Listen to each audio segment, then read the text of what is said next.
Hello and welcome to another McFarlane action figure review. Today we're taking a look at another wave of collector's edition. See, I removed all the plastic from these boxes because they will shortly go into the recycle bin. Artwork's quite nice on the back, but you will see that these figures don't look exactly like the artwork on the back.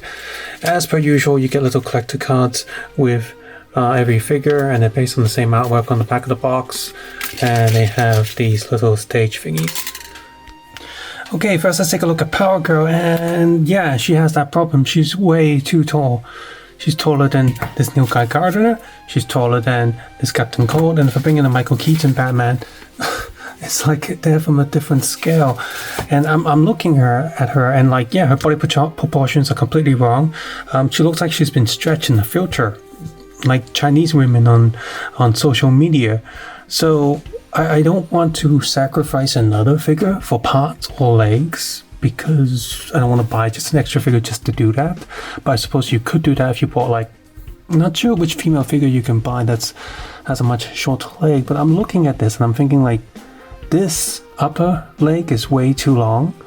I wonder if I just cut there, remove about not half a centimeter, about a quarter centimeter from the leg there, and then I can drill a hole in the middle, put a pin in there and glue it back together, and then sand down the plastic so this entire joint would be a smaller piece. Same goes with I'm not sure about, maybe not cut the boots, but just cut the lower part of the leg there too. So hot water, pop that out and trying to reduce it. So yeah, but on her own, she looks okay. She's not as pretty as the artwork. And if you look at the artwork, they're actually a bit different. Like the boot's different, the belt's different, the gold thing on her is different. Why even put artwork in there if it's not going to even look the same as the figure? Anyway, in terms of accessories, she got spray open hands. She's got a pair of fists and a pair of trigger holding hands. Why? I don't know. She's got nothing to hold. She also comes with Streak, the super cat.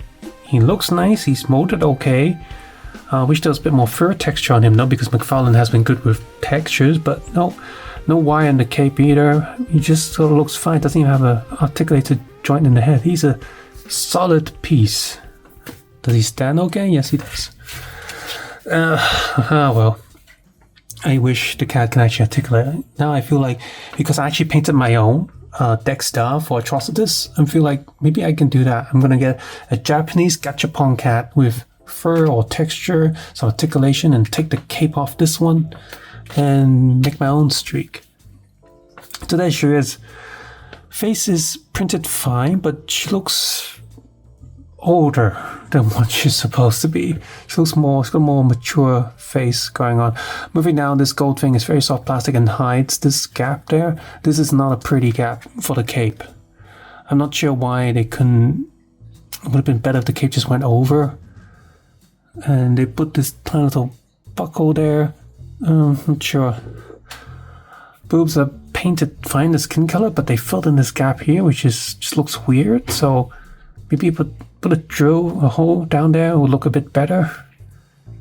And the belt's not painted fine. It's not even the correct belt. I forgot. It must be, this would be a reused part from a different figure.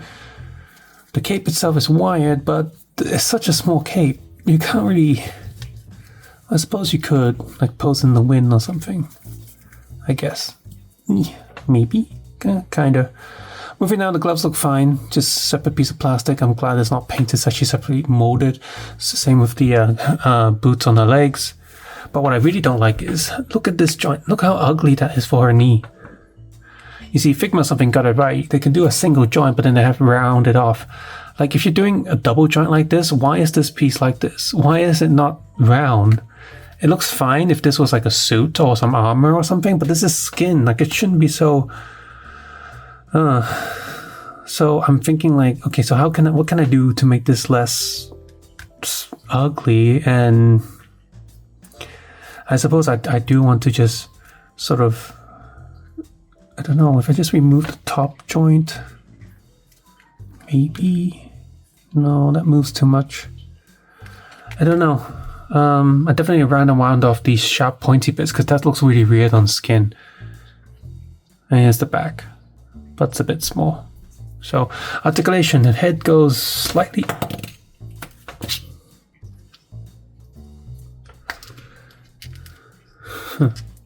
It goes up a bit, down a bit. There's a dumbbell joint in there, so it does actually move a lot, but your hair gets in the way. It is soft plastic, but gets in the way. These butterfly joints move just a little bit. Up, down, full rotation here. Double elbow joint, hand is on a peg and swivel. Body goes back quite far. Body goes forward. Bloody hell. You can see all that joint system in there. But if I wanted to sit, I suppose if you just cover that, you can sit. Leg goes up, back, sideways, so the pants area actually moves quite well. Does the leg rotate? Yes, it does, just a little bit. I'm still not sure where all this blue stuff came from. Leg, double, foot, peg, and swivel. So she's actually quite well articulated. See, she can do a rider kick. Next one, Green Lantern Guy Gardner. Apart from a pair of fists,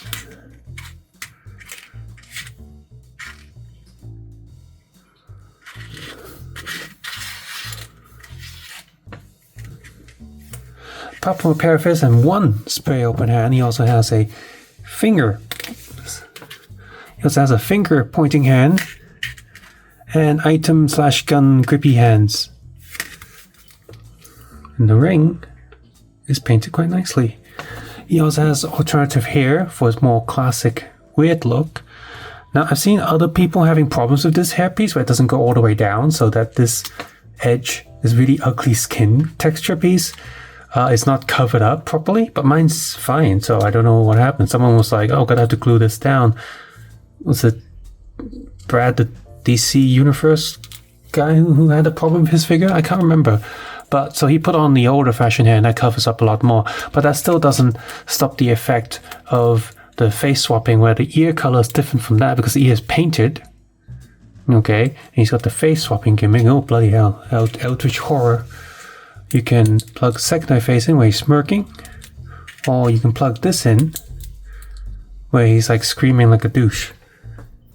And of course he also has a very small Green Lantern, which is smaller than the other lanterns from other Green Lantern figures. So I like this more modern hair. I know this like a Three Stooges hair is classic or something, but I'm just gonna give him the smirk face because for me that's Guy Gardner. For me personally, this huge body, I think it's new. This is a whole new piece. It's a jacket. I do wish that the belt buckles were painted. This white is so white. And moving down, the boots are. I think I saw that these boots are not exactly accurate because they're reuse, of course. But whatever, we just look at that and like, hey, that's Guy Gardner. Can we please have a Jessica Cruz before they run out of the license?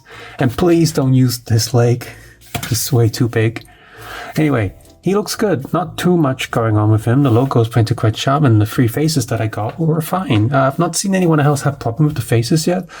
With actually any McFarlane stuff, so good job there. Articulation, he's got this whole jacket thing, but doesn't stop his head going too far back. Down, bloody hell, he can't really move much. Must be for the head swapping gimmick, face swapping, I guess. Sideways, so his head's really limited. Why is that bump when I'm just rotating the... there is a butterfly joint, but what's the point? Look at that. You can't even... What is the point? That's pointless. Arms go up. I can't go up anymore. Full rotation here. Double elbow joint. God, that's ugly. Peg and swivel. So, okay, good. Body goes back. Not too much. Now, this whole torso feels solid. There must be an actual body inside there, like, yeah. Because some McFarlane figures, the body itself would be like a hollow skeleton, and the jacket's like a soft plastic, but not this one. This one's all solid. And you can see the white paint is coming off. Great. Leg goes up, back. Oh, not too far back. Sideways splits. Does he rotate here? Why does it not rotate? There's absolutely no reason for these joints not to rotate. I'm gonna break it if I keep going. So, very limited leg. Double knee joint. We got shiny, matte, shiny, so that's not good. Feet and toe articulation. So, you can still articulate decently, but just not as much as Power Girl. And finally, we have Captain Cold. He's got his ice gun, which is different color to the one in the picture. See, it's a blue gun. Apart from his fists already on him, he has his gun holding hand, or grippy hands, and actual grippy hands. And he also has two other face plates. He's got this face, so just put that in there. Again, Eldritch Horror. He's got a... Come on, get in there. Serious face. And finally, he also has a smirky face, which I'm going to keep on him, because that feels like it suits him. So, the entire head is plugged onto the hood. That's actually quite smart. This head inside doesn't move at all, which is fine because the rest of the hood moves, so that's fine. So going down here, he has a nice light white wash over the blue suit, at least on the front. Nothing on the back, so that's how they cheap out a little bit. But this whole chest armor bit looks really, really cool. And then underneath, I wonder where this is from. It's got a strap, some pattern there going on. Upper pocket that's not painted. Whose body is this? You know, some people can look at these and be like, I know, that's from like a blah blah blah body. It's not like a... But they've got that chest piece molded there. So it can't be a tight suit like a Deadshot or Deathstroke or something. I wonder who that is. Anywho, but the rest of the suit, the texture is so good. The gold on the belt is really nice. He does have a holster for his ice gun, but you can't actually put the gun in there. I mean, this yellow is so off. The rest of the figure looks so realistic, and you have this bright yellow right there. So I'm definitely going to go in this. I'm going to add a wash on this white texture here. I'm definitely going to add like a brown wash on top of this pouch to make it look more realistic. Same goes with the other figures. Like once I have enough McFarlane figures, I tend to go in and batch paint them up to make them look nicer. So yeah, articulation, you got the head, which actually moves quite a lot. This bit's soft plastic, by the way, so it gets out the way. So he can move quite a lot. He does have that butterfly joint in it, but again, because it's got this whole hood piece there, what's the point? It doesn't move forward at all. Look at that. Oh, I'm going to push this piece in. Look at that. Nothing. So up, down. Doesn't really full rotation because of this piece, which is fine. Full rotation here. Double elbow joint. Fist does have a peg and swivel, but the gloves get in the way, so he move just a tiny bit. Torso goes not really back. Torso goes not really forward, sideways, little bit. Leg up, back, sideways, splits. Does he rotate here? This is a new... Okay, good. This one rotates, but this is a newer mold.